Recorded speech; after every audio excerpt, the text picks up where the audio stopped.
Alors Jésus appela ses 12 disciples et leur donna le pouvoir d'expulser les esprits impurs et de guérir toute maladie et toute infirmité.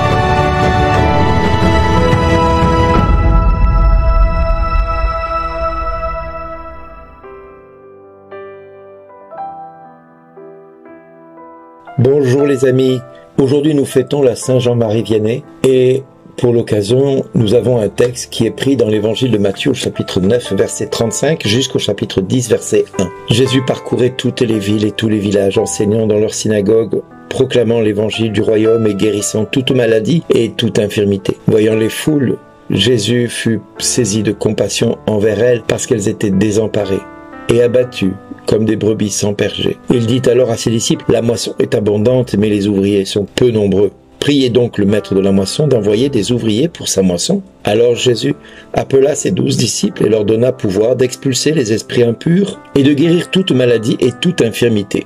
Et quand on lit cet évangile, et que nous voyons que Saint Jean-Marie Vianney, qui était un berger conforme au cœur de Dieu, qui consacra toute sa vie au service du ministère, il est devenu un témoin au milieu de tous ses autres frères prêtres. Et aujourd'hui, l'Église l'a pris comme saint patron pour les prêtres. Il avait toujours au cœur de sa foi, comme clé de voûte, je dirais, l'Évangile. Il éprouvait de la compassion pour ceux qui étaient fatigués et abattus. Il n'hésitait pas à tendre la main pour que chacun puisse se sentir racheté de ses erreurs, de ses fautes. Il passait beaucoup de temps dans le confessionnal. C'était une action curative de l'âme qu'il apportait pour soulager les souffrances et les maladies. Et sa renommée n'est pas restée dans son petit village où il était nommé à Ars, mais aux alentours, aux villages des alentours, aux villes lointaines, jusqu'à l'autre bout de la planète aujourd'hui. L'œuvre de ce saint homme est devenue, on va dire, médiatiquement connue aujourd'hui aux 4 coins de la planète. Cet homme, qui n'avait pas grande ambition, si ce n'est que de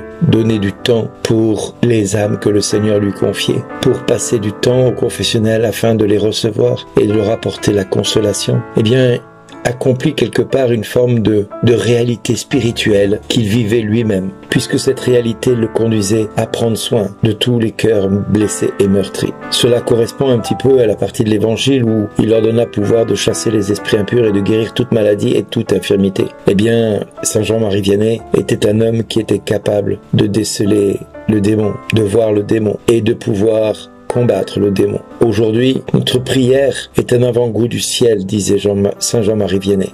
Il était connaisseur de l'intériorité de l'homme, de ce qui se passait à l'intérieur de l'homme. Il amena dans ses prières une foule de gens et leur fit expérimenter la tendresse du bon pasteur, du bon berger. Il leur montra la miséricorde de Dieu comme personne n'a pu le faire jusqu'alors. Nous avons besoin de prendre la main du Christ qui s'offre à nous. Nous avons besoin de prendre cette main qui veut se donner à travers nos prêtres qui, dans bien des cas, sont livrés à eux-mêmes. Nous devons prier pour eux. Nous devons prier pour leur sanctification. Ils sont des personnes devenues sensibles à la douleur et à la solitude. Ils ne supportent plus d'être critiqués. Ils ne supportent plus d'être bafoués, méprisés et malheureusement jalousés pour certains quand ils essaient de faire quelque chose. Aujourd'hui, l'Église fête un saint qui nous demande de prier pour qu'il y ait de saints prêtres au milieu de nous. Je vous dirais aujourd'hui, nous devons aussi prier pour que l'Église cesse d'être persécutrice de ces saints prêtres, de ceux qui essaient de faire du travail. Et si moi, dans mon histoire, j'ai rencontré beaucoup de prêtres qui me disaient « Oh, je vais pas faire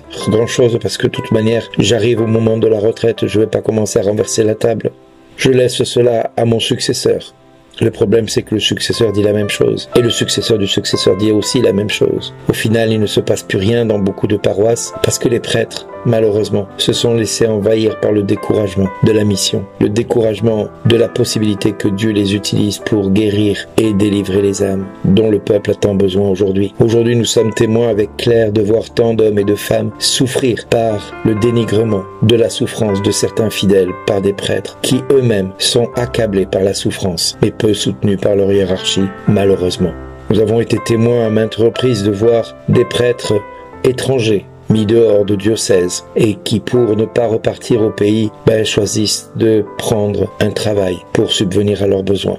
Nous avons aussi vu des prêtres devoir quitter le sacerdoce parce qu'ils n'en pouvaient plus, épuisés par la charge pastorale et surtout par les qu'en dira-t-on, souvent mensongers et calomnieux de leur vie. Nous avons pu voir aussi des prêtres blessés et meurtris parce que tout seuls et livrés à eux-mêmes dans certaines paroisses, très difficiles à gérer. Alors, nous pouvons critiquer toute l'attitude des prêtres, nous pouvons leur reprocher la terre entière, mais nous devons aussi nous regarder dans la glace et penser que peut-être s'ils sont comme cela, c'est parce que nous les avons fait devenir ainsi. Nous, les fidèles, nous n'avons pas été à la hauteur de l'enjeu, nous n'avons pas su prendre soin d'eux. Nous n'avons pas su prendre soin de ce qu'ils étaient et ils souffrent de cette solitude, de cet abandon. Alors certains, malheureusement, ont fini par renoncer à la charge pastorale en reprenant leur vie d'homme à bras le corps en quittant le ministère. Nous avons aussi des prêtres qui, confrontés à la solitude, sont tombés dans le péché. Confrontés à la souffrance, ont accepté certaines compromissions avec le péché. Et certains aujourd'hui encore, plutôt que de changer et d'essayer de se remettre en question, laissent le péché gagner du terrain dans leur vie et deviennent des contre-témoignages au sein même de certaines paroisses. Mais tout cela, c'est le résultat des laïcs qui ne prennent pas à cœur de prier pour la sanctification de leur prêtre, de leur église. Un prêtre ne peut pas être tout seul. Un prêtre a besoin de nous. Un prêtre a besoin qu'on l'on aille le trouver pour aller se confesser. Parce qu'un prêtre ne s'use que si on lui demande pas d'exercer son ministère, qui est de célébrer la messe, avec des paroissiens en face et pas des bancs vides. Des confessionnaux remplis de personnes qui souhaitent se confesser et non pas des confessionnaux vides de personnes qui se pensent au-dessus de toutes les règles élémentaires de la miséricorde. Oui, aujourd'hui nous devons prier pour la sanctification de notre Église. Je suis le premier à dire ce qui ne va pas au sein même de notre Église, parce que j'aime mon Église. Mais je sais que mon Église, elle n'est pas parfaite parce que je ne suis pas parfait. Et avant de critiquer ce qu'ils ne font pas et ce qu'ils ont du mal à faire, ce qu'ils disent mal et ce qu'ils ne disent pas, je suis rempli de miséricorde envers chacun des prêtres qui malheureusement, livrés à eux-mêmes, ne peuvent pas donner ce qu'ils n'ont pas reçu, l'amour de frères et de sœurs. Et c'est pour cette raison qu'aujourd'hui, je compte sur vous pour que vous puissiez prier pour tous nos frères prêtres, du plus jeune au plus âgé, et de leur faire miséricorde pour toutes les erreurs qu'ils ont pu commettre, pour ceux qui sont tombés dans l'alcool, pour ceux qui sont tombés dans le libertinage, pour ceux qui sont tombés dans toutes sortes de choses qu'ils n'auraient jamais dû tomber si nous avions été là, à côté d'eux, pour les soutenir et les encourager, leur dire un mot d'affection, leur dire un mot d'amour, et prendre soin d'eux quand ils en ont besoin. L'Église est devenue ce que nous méritons qu'elle soit, pauvre, misérable, mais elle est appelée à changer. Il n'y a qu'à voir le nombre de baptêmes qui viennent au sein même de cette Église, de jeunes adultes qui demandent le baptême. Donc rien n'est perdu. Croyons que ce que le Seigneur est en train de faire dans le cœur des hommes, en les appelant au baptême, il va le faire en appelant des hommes à devenir prêtres et à des couples de s'investir dans le mariage et de respecter la vie maritale, comme donner aux prêtres de vivre le sacerdoce jusqu'au bout des ongles. Oui, mes amis, prions pour la sanctification de notre Église et Dieu pourra nous dire à chacun, parce que nous aurons rempli notre mission, merci d'exister.